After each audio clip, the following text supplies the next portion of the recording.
चलिए आज बात करते हैं जेनकिंस की। हमारे पास जो जानकारी है वो जेनकिंस की बेसिक्स, सेटअप और इसके ज़रूरी हिस्सों पर फोकस करती है। कोशिश रहेगी कि हम समझें कि जेनकिंस क्या है और सॉफ्टवेयर डेवलपमेंट में, खासकर ऑटोमेशन में, ये इतना अहम क्यों है। तो शुरू करते हैं। ये जेनकिंस आखिर है क्या चीज़? जेनकिंस देखिए एक ओपन सोर्स ऑटोमेशन सर्वर है, जावा बेस्ड। आप इसे ऐसे समझ सकती हैं कि ये एक असिस्टेंट है जो सॉफ्टवेयर बनाने, टेस्ट करने, डिप्लॉय करने, ये सारे जो रिपीट होने वाले काम है ना, उनको ऑटोमेट कर देता है, मतलब खुद ब खुद। अच्छा, ऑटोमेट मतलब CI/CD वाला मामला, कंटिन्यूअस इंटीग्रेशन, कंटिन्यूअस डिलीवरी। बिल्कुल बिल्कुल। CI/CD पाइपलाइंस बनाने के लिए ये एक बहुत पॉपुलर टूल है। टीम्स की जिंदगी आसान करता है ये। और मैंने सुना है इसमें प्लगइन्स का बड़ा रोल है कि ये किसी भी चीज़ से जुड़ जाता है, गिट, डॉकर, ये सब। हाँ, यही तो इसकी सबसे बड़ी ताकत है, प्लगइन्स। सच में सैकड़ों प्लगइन्स हैं। इनकी मदद से आप जेनकिंस को डेवऑप्स टूल चेन के लगभग हर टूल से जोड़ सकते हैं। Git, SVN, Maven, Gradle, Docker, Kubernetes, Selenium, list बहुत लंबी है। जबरदस्त फ्लेक्सिबिलिटी मिलती है इससे। सही है। तो अगर किसी को शुरू करना हो, इंस्टॉलेशन मुश्किल होता है क्या सेटअप? नहीं, ज्यादा मुश्किल नहीं है। खासकर अगर लिनक्स यूज कर रहे हैं जैसे उबुंटू, तो कुछ सीधी कमांड्स हैं जैसे apt इंस्टॉल जेनकिंस और फिर सर्विस को स्टार्ट करना होता है, systemctl स्टार्ट जेनकिंस।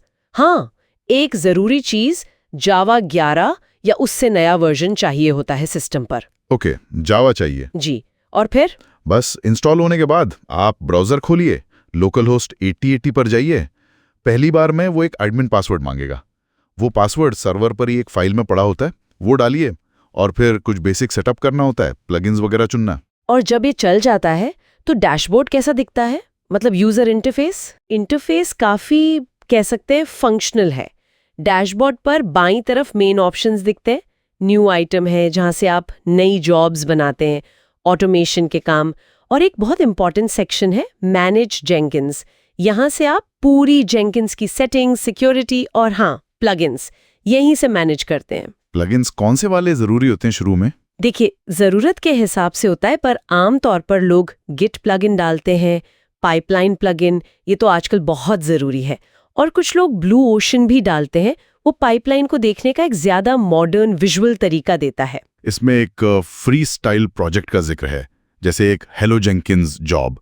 ये क्या है, आसान तरीका है क्या? हाँ, फ्री स्टाइल प्रोजेक्ट्स शुरुआत करने के लिए ठीक है, या बहुत ही सिंपल काम के लिए। इसमें आप वेब इंटरफेस में ही क्लिक कर करके स्टेप्स चुनते हैं, जैसे सोर्स कोड कहाँ से लेना है, कौन सी शेल कमांड चलानी है वगैरह। वो हेलो जेनकिंस वाला उदाहरण बस यही दिखाता है। एक कमांड एको हेलो जेनकिंस डालो और बिल्ड नाउ कर दो। लेकिन कुछ कमी है इसमें। हाँ, कमी ये है कि जैसे ही आपकी बिल्ड या डिप्लॉयमेंट प्रोसेस थोड़ी भी कॉम्प्लेक्स होती है ना, फ्रीस्टाइल जॉब्स को मैनेज करना मुश्किल हो जाता है। हर बदलाव के लिए UI में जाना पड़ता है, ट्रैक करना मुश्किल होता है। यहीं पर असली खेल शुरू होता है पाइपलाइन एज कोड का। पाइपलाइन एज कोड, ये नाम सुना है, मतलब कोड के जरिए पूरी पाइपलाइन। ये जेनकिंस फाइल क्या होता है फिर? बिल्कुल सही पकड़ा आपने।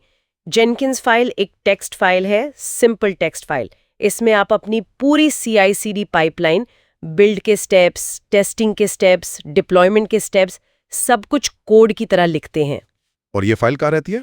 आपके एप्लीकेशन के सोर्स कोड के साथ ही गिट हिपो में। अच्छा, तो मतलब जैसे हम कोड को वर्जन करते हैं वैसे ही बिल्ड प्रोसेस भी वर्जन कंट्रोल में आ गया। एग्जैक्टली, यही इसका सबसे बड़ा फायदा है।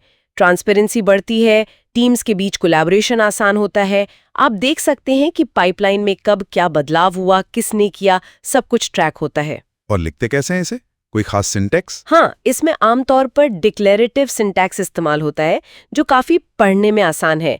इसमें पाइपलाइन ब्लॉक होता है, फिर एजेंट बताते हैं कि ये पाइपलाइन कहाँ चलेगी, जैसे किसी भी वर्कर नोड पर या डॉकर कंटेनर में। और फिर आते हैं स्टेजेस, जैसे बिल्ड, टेस्ट, डिप्लॉय नाम के स्टेज बना दिए। स्टेज, और हर स्टेज के अंदर? हर स्टेज के अंदर होते हैं स्टेप्स। यहाँ पर आप असल काम करवाते हैं, कमांड्स लिखते हैं। समझ गया। तो एक बार जेनकिंस फाइल बना लिया रेपो में, फिर जेनकिंस में से कैसे चलाते हैं? आप जेनकिंस में जाकर एक पाइपलाइन टाइप की जॉब बनाते हैं। फ्रीस्टाइल नहीं, पाइपलाइन। उस जॉब में आप बताते हैं कि आपका सोर्स कोड कहाँ है, जैसे गिट रेपो का URL, और ये भी बताते हैं कि जेंकिंस फाइल कहाँ मिलेगा। आमतौर पर रेपो के रूट में ही होता है। फिर जब आप बिल्ड नाउ करते हैं, जेंकिंस खुद रेपो से कोड खींचता है, जेंकिंस फाइल पढ़ता है और उसमें लिखे स्टेजेस और स्टेप्स को चलाना शुरू कर देता है। अच्छा, और वो ब्लू ओशन वाला प्लगइन क्या करता है? ब्लू ओशन इसी पाइपलाइन को एक बहुत अच्छे ग्राफिकल तरीके से दिखाता है। आप देख सकते हैं कौन सा स्टेज चल रहा है, कितना टाइम लगा, पास हुआ या फेल। डीबगिंग आसान हो जाती है। अब असली दुनिया के उदाहरण की बात करें, जैसे मान लीजिए जावा का प्रोजेक्ट है, माविन यूज होना है, तो जेंकिंस फाइल में क्या लिखेंगे? बिल्कुल, तो जैसे बिल्ड स्टेज के स्टेप्स में आप लिखेंगे शेल mvn क्लीन कंपाइल। ये शेल में माविन कमांड चला देगा कोड कंपाइल करने के लिए। और टेस्टिंग? वैसे ही टेस्ट स्टेज में आप लिख सकते हैं शेल mvn टेस्ट। ये यूनिट टेस्ट चला देगा। और बिल्ड होने के बाद जो फाइलें बनती हैं, जैसे जार फाइल, उनका क्या? हाँ, ये जरूरी है। उसके लिए एक स्टेप होता है आर्काइव आर्टिफैक्ट्स। आप बताते हैं कि कौन सी फाइलें, जैसे target tn.jar, सेव करनी है। जेंकिंस उन्हें उस बिल्ड के साथ सहेज लेता है, ताकि बाद में डिप्लॉय कर सकें। बिल्कुल। फिर डिप्लॉय स्टेज में आप उन आर्काइव्ड आर्टिफैक्ट्स को ले सकते हैं और जहां डिप्लॉय करना है वहां भेज सकते हैं। डिप्लॉयमेंट में डॉकर का भी जिक्र था, इमेज बनाना, पुश करना। हाँ, ये भी आम है। डिप्लॉय स्टेज में आप डॉकर कमांड्स चला सकते हैं।